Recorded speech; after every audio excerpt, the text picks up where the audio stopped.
Folks at home, welcome back to the Crimson Oak Pond, and I'm excited to announce the two newest members of the Crimson Oak family. We had two twin fawns that were just born, and they like to sleep right out here in front of the pond. Cute little guys, and they're fast. And speaking of new babies, we had some baby raccoons, and they're not quite sure what to think about Mr. Buck Deer. And I'm also happy to say that the eagles are back. They left us for the summer, but the fish feeders pulled them right back in. The eagles have landed.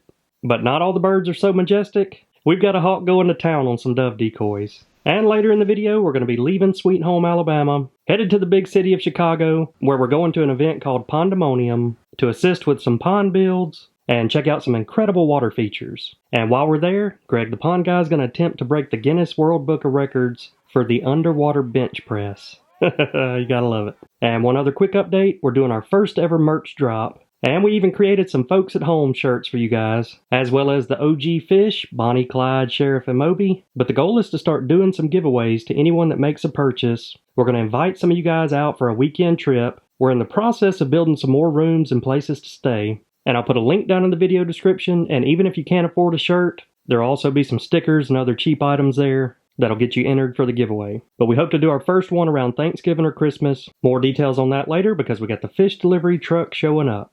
And if there's one thing I've learned about raising bass, it's that they eat a lot. And I'm guessing we have maybe around 500 bass in the pond right now. And their favorite thing to eat is threadfin shad.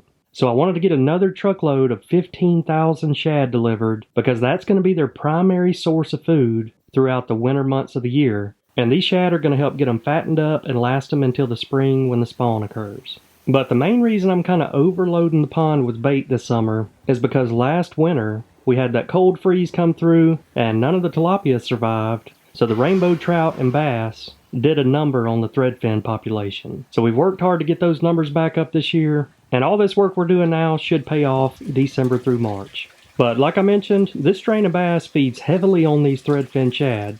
They prefer the smaller profile compared to the bigger bluegills and tilapia that also have those top fins and make it a little harder to digest. And one thing I was also talking to the biologist about is potentially stocking golden shiners in here this fall. Now that the pond and bass are over 2 years old, they can be another good forage fish, and we'll go into a little bit more detail on that here later in the video. But the biggest benefit of these threadfin shad is how quickly they multiply, and just a handful of shad can become 10,000 quick. And that's what I've learned with these bass. You need tens of thousands of bait fish for them if they're going to really grow to their potential. And speaking of reproducing, when I walked out here on the dock earlier this week, I was happy to see thousands of little baby threadfin shad swimming around the dock. Most of these guys are maybe an inch long and probably hatched in the past couple of weeks. But this is a really good sign and tells me a couple of things. One is that enough of the threadfin shad are surviving long enough to reproduce and not getting eaten by the bass right away. And the second is that the plankton bloom that we worked so hard to achieve is working and doing its job. Because like I've talked about in the past, the main food source for these threadfin shad are the phytoplankton. And when you have that good bloom, it gives them plenty to eat and they'll begin to grow pretty quickly. As you can see, those juvenile bass that hatched this past spring are in here just going to town on them. So I'm happy to see that. This pond should be loaded with bait fish right now. And the threadfins aren't the only ones repopulating. If you go check out the little shallow coves and grassy areas, you'll see these tiny fish swimming around that are baby tilapia. These are probably only a couple of days old and are hanging out here in this really shallow water to survive. But that's another benefit of the tilapia. Once the water temperature is above 72 degrees, they spawn every 21 days. And not only do they help out with algae control, they'll also help feed the bass up until the cold winter months. And they grow pretty quick. Whenever I'm walking around the pond, there's an abundance of 2 to 5 inch tilapia. And that's also what keeps the eagles around. So the Crimson Oak Pond is thriving with new life. Now it's time to go check in on our other pond, Cedar Falls. Got the tropical lilies looking good. Got the waterfall flowing. And now let's check in on some of the fish. So for those of you that watched our last video, our two bass, Johnny and June, spawned this past spring, and at least one of the baby bass has survived and is starting to get big. But I asked you all what we should name it, and the majority of the people said we should name it Eve because it was the first female bass born in this pond. So Eve it is. I like that name. And let me tell you, Eve is growing fast. That's how we know it's a female. But every day I come out here, she's gotten bigger. And one more look at the tropical lilies. Take a good look at these and we'll compare them to another pond in Chicago later in the video. But the bass aren't the only thing hanging out here in Cedar Falls. This water snake has become a regular. So much so that I think we're going to do something I never thought we'd do, and that's name this snake. And that's because I see it pretty much every time I come out here. And you can tell it's eating good. I'm assuming it's eating the golden shiners. But this guy pretty much just cruises along the edges. Doesn't seem to bother the big fish, so I guess we're happy to have him around. Leave a comment down below on what you think we should name him. But one little tip that I also learned here recently is that whenever the snake has those vertical black stripes on its mouth, that's an indicator that it's non-venomous. So you have to get a pretty good look at them to be able to see it, but just in case you're ever bitten by one, that may give you a little peace of mind. And so now we have to identify this mystery fish. So it's another small largemouth bass, probably about 3 to 4 inches long, down here in the Cedar Falls pond. But I don't think it was from when Johnny and June spawned this spring, because Eve is about 10 times the size of this bass. So my best guess is that we had 2 small bass this size up in the wetland filter that we called Truman and Houdini, and I'm thinking that Houdini actually jumped ship and swam down the waterfall into this main pond, because I'm only seeing 1 bass up in the wetland filter now, and another one that matches the same size down here. So I bet that was a wild ride for Houdini. And now let's go check in on his counterpart, Truman. Truman! He lives up here in the wetland filter and still happy with his home. And I don't blame him because it's one of my favorite places here on the farm. He's got all those tropical lilies to hide in, and no competition. But he's my little buddy now. He's warmed up to me. I've been coming out here and standing on this rock and feeding him every day. I'll either toss some worms or crickets, or if I can catch a golden shiner and bring it up here. But he's always happy to see me whenever I show up. But it's hard showing you the feeding clips because he's so fast. Every time something drops in there, he grabs it and swims back under the lily. And I also try to feed some of these earthworms to the bluegills. But if there's one thing you'll notice is the bass are much faster and much more aggressive than the bluegills. And no matter where I drop the worm at in the pond, if the bass is nearby, he's going to win the race 100% of the time. Even when they've got a few feet of a head start, bluegills tend to hesitate too much and want to inspect their food, and bass just swim up and eat it with no hesitation. So while I get all the fish's attention up here in the front, I'm going to try to feed Eve her first earthworm, and let's see what she thinks about it. Oh, she got spooked and swam off, and then decided to circle back around, and got it. And one more for Eve. I think she likes the earthworms. And based on her size, there's probably not much she doesn't like. So we got the sprinklers going off, giving everything a good soaking, and thankfully we had them installed because we have absolutely needed them this summer. It's been hot and we've had a drought for about 4 weeks. But the one thing I like to do is go check out the beach sand area and look at the tracks before the sprinkler water washes them away, because it'll let me know who's been hanging out here at the pond, and today it looks like we've got a deer. So then I'll go back and check the footage, and we've got a nanny coming down to take a sip of water out of Cedar Falls. And it does have me wondering if this is the mama doe to the 2 babies, because this is only about 50 feet away from where they sleep at. But it looks like she just got her a couple sips of water, admired the pond for a minute, then headed out. Alright, now let's head up to the Eagle Tower and check in on the pair of bald eagles. And like I mentioned, I'm happy to see these guys showing back up. They left us during the heat of the summer, but I'm pretty sure that eagles always remember where a good food source like this is.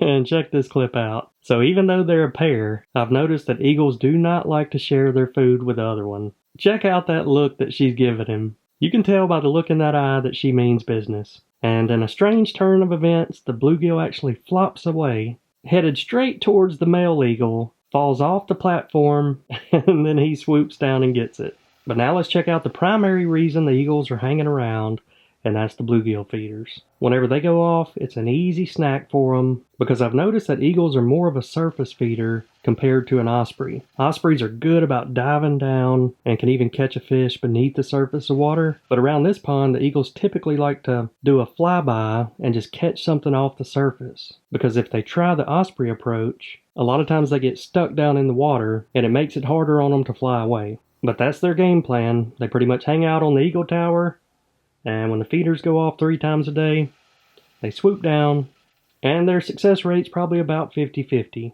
much lower than an osprey. But here's a clip like I mentioned. If they end up diving down too deep, they can't flap their wings enough to get them back out of water. So a lot of times they have to walk back up to the shallow end and then fly away.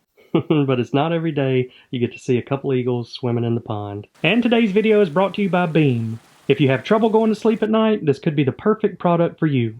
Dream is a cup of healthy hot cocoa with 5 natural sleep ingredients to help you get your best night's sleep. And it targets the 4 stages of sleep and uses melatonin and magnesium, while in stage 1, then L-theanine and reishi help you transition into that deep sleep so you wake up feeling fresh and energized. And it's very simple to make. Just mix 1 scoop of Dream with milk or water about 30 minutes before bed. And they make the mixing an easy job because they include a frother. And our favorite flavor is mint, but they do have a variety of flavors, including cinnamon cocoa, chocolate peanut butter, and caramel. And with Beam, I feel much more energized in the morning. So if you have trouble waking up and are a little sluggish, I'd highly recommend giving it a shot. Dream has no added sugars and only 15 calories in a single serving. So if you're like me and have trouble sleeping, feel sluggish in the morning, or want a healthy way to cure your sweet tooth at the end of the day, click the link in the video description or scan the QR code and use the code BAMABASS to get up to 35% off. Dream has been a game changer for me, so I highly recommend giving it a try. But now let's check back in on the baby fawns. And you can see this spot right here in the grass where they were laying, so I've purposely left the grass a little bit tall right here on the pond's edge to give them a place to hide out and sleep in. But last year we had triplet fawns, and this year we had twins, and there's also another solo fawn. And it's interesting because the solo fawn will stick right beside its mama day and night. We see those two running by the camera, and I think it's pretty common to see more daytime sightings of does and fawns right after they're born because the mother's just trying to take care of the fawn and make sure it's got enough to eat and drink. But like I mentioned, this one is never separated from its mom. But the twins, you see them all the time with no mama around at all. So I'm not really sure how that works, or maybe they got separated, but I love seeing them hanging out here around the pond. Alright, we're about to feed the bass some golden shiners, and I've always wanted to use an audible sound to let them know that it was feeding time. So I think I'm going to try something new here today. That pump is pretty loud, so I'm going to try to turn it off right before feeding time and see if that gets everything to congregate right here around the dock. Alright, so that's with the fountain on. That's a big difference in sound. So while we feed the fish, I want to talk really quick about the growing season of a largemouth bass. So if you're not familiar with it, bass only grow during certain parts of the year when the water has exceeded a certain temperature, usually around 70 degrees. So what that means is warmer climate areas around the coast like California, Texas, Florida, those areas are going to have extended growing seasons. So with us being right here in South Alabama, our bass can potentially grow from February to December or maybe even January. And with our neighbors down in Florida, those bass can grow year round. So naturally, if you have an extended growing season, you need to add more forage fish. And that's why we were talking to the biologist about potentially adding golden shiners. And that's what I'm feeding the bass right now. And in the past, there were some debates about whether or not golden shiners were good for a largemouth bass pond. And it's because shiners are completely different from threadfin shad. So the threadfins eat the phytoplankton, and the golden shiners eat things like algae, plants, snails, insects. But the most controversial is eggs, because golden shiners are a nest raider, and in the springtime they'll raid the nest of largemouth bass and bluegills.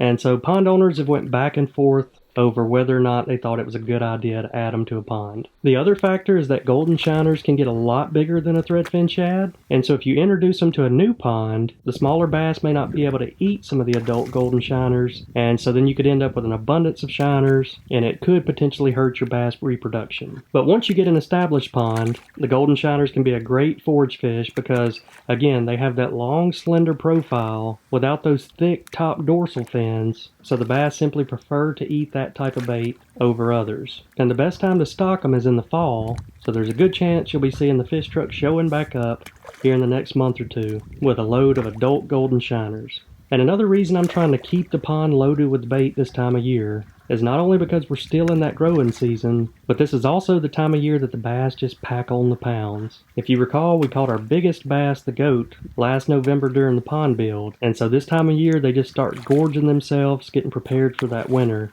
where they become inactive and don't eat nearly as much. So we hopped on a flight to Chicago, headed to Pandemonium, and I'll have to say, I've never had a view quite like this. From the bed, you can see all these giant buildings, Lake Michigan, the Chicago River. Right away I could tell things were different. On our rivers we have pontoons and bass boats, and I can't even really tell you what's going on right here. Not something you see every day. But the destination was Aqualand, and I could tell within the first 10 minutes of being there, this was by far the coolest place I'd ever been when it comes to water features and aquatics. But we're tagging along here at Pandemonium, where they're going to be having pond building competitions. They're also building a new waterfall feature, but I'm going to give you a quick tour so you can see how incredible this place is. This is a rooftop view of one of their largest ponds, and you can see the aquatic lilies go on for days. Hey, even Shaq was here. So this one caught my eye right from the beginning. Not only is it a giant waterfall with thousands of pounds of stone, but if you look closely, back behind that waterfall is a cave. You can see Liz was the first to find it, and this has got to be one of the coolest places to hang out. A cave built inside of a waterfall. Look how natural everything looks, and they even purposely added a little small leak in here on this back wall, because in the wintertime when everything freezes, it'll turn into an ice wall with nice icicles everywhere. That's pretty incredible. So the next pond type that I really found interesting is a new modern pond design. So our style of pond build was to mimic nature. This is more of an aquascape pond you would build right up beside the house, but it can come with some really cool features like this built-in viewing wall. How cool is that to be able to sit here and get the underwater view of your fish? Here's another similar modern style pond. I really do like the look of these. And this is a simple but really neat concept, a pondless waterfall. So no pond needed, it's just like having a flowing creek on your property. And take a look how that moss goes in perfect with this water feature. So now we'll do a quick tour of inside the Aquascape facility. Got a wall here of all the pond builds. Got the Bama Bass one here from last November. Alright, let's check out the subscriber board. Oh, Greg the Pond Guy has 0 new followers this week. I think we got to help him out with that. Looks like he's been spending too much time on TikTok and Facebook. You guys go give him a follow. But I can tell it's a really cool facility and a great place to work. They got workout facilities. Even built him a place for him to come and sleep. That's when you know your boss cares about you. Got the warehouse, where all the pond magic happens, and parts shipped all over the world. But let's go check out Greg's little personal play area. And right when you walk in, you can't miss it. Got a beautiful koi pond here. And these aren't just your normal koi. When I took a look at the wall over here, you can see that some of these guys are quite expensive. There's the influencer and collaboration wall. I recognize a few of those guys. And we even got Sarah on here from our very first pond build back in 2018. Now let's head over to the turtle zone. They got them some nice astroturf to swim up on and lay under the heating lamp. And if you guys aren't familiar with them, they're big into turtles, especially the big snapping turtles. But as you can tell, this is a really cool place to hang out with the turtles and koi. And we got Ed the Pond Professor. He's built our last 2 ponds. But one of the coolest parts about this facility is they built some display areas showcasing the different types of ponds they install, and even have the prices listed. You could get a first-hand look at the size of the pond you were looking for, as well as the associated cost. And we even have one of these on our back porch, the patio pond. But ours isn't quite decorated like this. I like it. So many cool designs in here. They even have the fog layer lifting right over the top of the water. That does add a perfect touch. And hey, I wasn't expecting to see a largemouth bass in here. He's just hanging out over there. Now let's take a look at their lily gardens. And Thomas Holt, the same guy that brought us the tropical lilies, collaborated with Greg the Pond Guy on these. And I mentioned earlier to check out the size of our lilies, because I wanted you to compare them to these, and these guys are massive. You can tell the pond guys know what they're doing. But this is one of those big Victorian lilies. And yep, I would agree that it probably could hold a baby. And probably my favorite waterfall feature on the property, we've got this series of waterfalls that all tie in together here at the bottom. Man, when I come to a place like this, I'm in heaven. Pretty much every time you round the corner, there's a new water feature, with lilies, fish, and the sound of waterfalls everywhere. This truly is an incredible place. And if you want to know how it was built, it's from hard-working guys like these. So they're having a pond building competition today based on what region these workers come from. And so each team starts out with the same amount of tools and materials, and by the end of the day, we'll judge which region built the best water feature. But now let's head over to one of the main events, and that's going to be the underwater bench press competition. So if I'm not mistaken, at one time, Greg the Pond Guy had the Guinness Book of World Records for the most bench presses done underwater, and they're going to try to top that today. We're even using the viewing window to see the underwater reps. That's not something you see every day. But Greg is the current champ. If you want to see if he broke the record, you'll have to go find out on his channel. Now, just outside at the entrance, they're building another water feature that's also going to be a series of waterfalls, and there's a big vault down beneath this that holds all the water, and then it's going to pump it up and slowly trickle off all these edges. And you guys recognize him, Ed the Pond Professor over there leading the crew. Alright, let's check in on the pond competition. I'm rooting for my guys over here in the southeast, and it looks like we just kicked off a marathon with a handful of guys. The Midwest making some quick progress. They've already got the base of theirs built. And we even have an international team, including the UK. These guys are hard at work. And it looks like that guy won the race. Alright, the Central Plains. They made good progress on moving some heavy rocks. And we got Canada over here. Theirs is coming along nicely. And last but not least, the West getting it done. So overall, the trip to Aqualand was a 10 out of 10. I've heard you guys tell me that I give you inspiration to build ponds. Well, places like this give me a tremendous amount of inspiration and ideas for future pond builds. So I've already got several good ideas coming up for the future.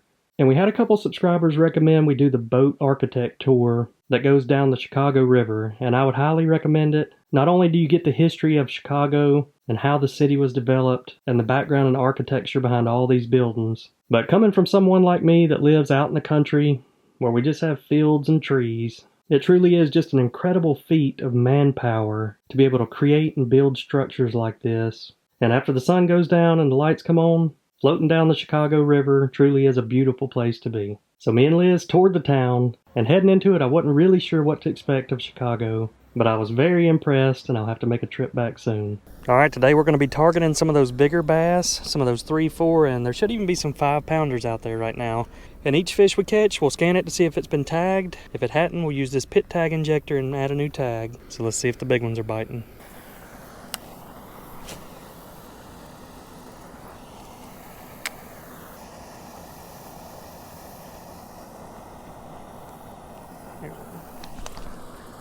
Feels like a better one here.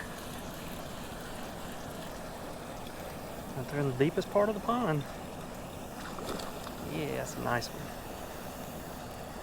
Come on in here. Now that's a good one right there. Nice little plump fish. Been eating great. That's what you want to see. Alright, this one's been caught. 5'7", 1141. Alright, this fish weighs 1.78. Alright, this fish is named Roscoe. Dropped some weight after the spawn. Starting to gain it back. Here's one. Got him out deep. Right there off the side of the diffuser. Little guy. Be eating such a big worm. That's a Gen 2 bass. But he's got some big old eyeballs. Oh, there is a tag. 0718. Still should be Gen 2 based on how short he is. 1.3 pounds. And this little guy's named Nibbles. Young fish, but I've already caught him twice in 6 months. Here's one. Good one. Man, this feels like a good fish. Oh yeah. If you guys remember, I sank a brush pile right there to the left of that pipe. That's where this fish was sitting. Right at me. Biggest one of the day. Alright, this is 5'7", 0148. Weighing in at 2.11. And here we have Flipper. It's the 5th time we caught Flipper. Even caught him once a month ago. There we go. Got it. Same treetop. Oh yeah, another good one. Man, this old treetop's loaded with big fish. This, I think, is also the biggest one I've caught today. I haven't caught him yet. Oh yeah, big one. Man, that is one nice fish there. Man, that's a long fish. Alright, this fish is 5'7", 0285 and weighs 2.55 pounds. And here we have Peanut. It's been over a year since we caught this guy.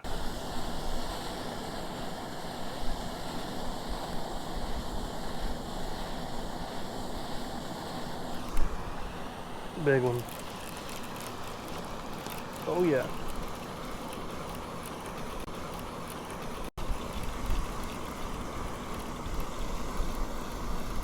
Alright, we'll run at the dock.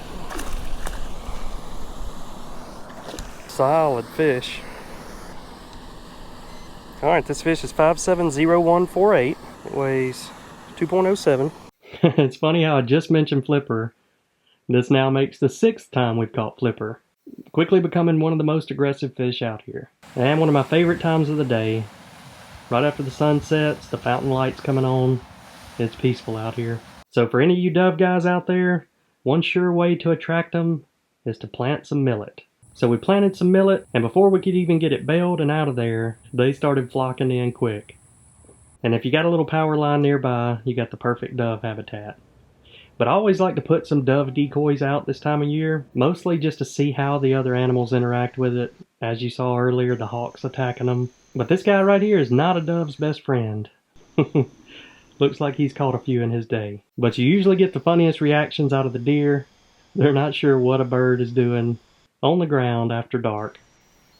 Same thoughts from Mr. Buck Deer. And you know it's a hot one when the birds won't even sit in the tree. They have to fly down to the shade to get out of the sun. Alright, we have activated the peanut picnic table again. We got pecans, peanuts, sunflower seeds, walnuts, and even some dried up fruit. And there's that hawk again, destroying the dove decoys. So if you don't have any doves and you're wondering why, could be because of hawks or bobcats. And the crows deciding which one they're going to feast on. And we're getting ready to plant some fall food plots for the deer. But this is one that I was not expecting to see. Not too often that you get a flock of geese on the game cam. They're fighting over turf out there. And you can't put out the peanuts without seeing Mr. George Jones. He always makes his rounds. And usually the raccoons aren't too far behind him. And it seems like this time of year we have an abundance of babies out there in the wild. I like watching the little baby raccoons. We usually get a lot of daytime shots of them. And after dark, that's when all the bucks come out. They're still in velvet. We've been experimenting with some different feed blocks. They seem to be liking them. And won't be long we'll be seeing them lock horns, chasing the does around. And we finally got some of them coming through in the swamp cam. This is down there in the bottom where the creek is.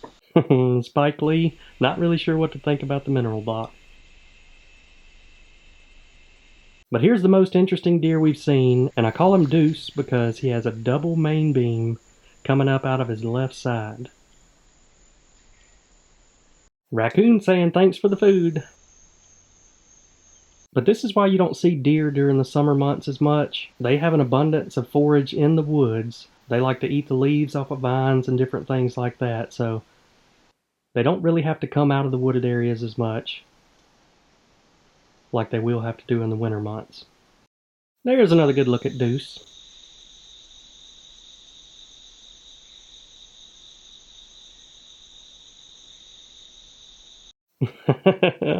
I'd say that the raccoon likes the feed blocks. And he's literally walking past the corn, wondering where he can get more of that block from. Now Chip has eaten way too much corn. Look at how big he's gotten. And another big group of deer. So we've had a lot of wildlife activity now that the weather's just starting to cool off a little. Alright folks, that is going to wrap up this video. Make sure to hit that subscribe button. Also go check out the merch with a link below. But I hope you all enjoyed this video, and we will see you all next time.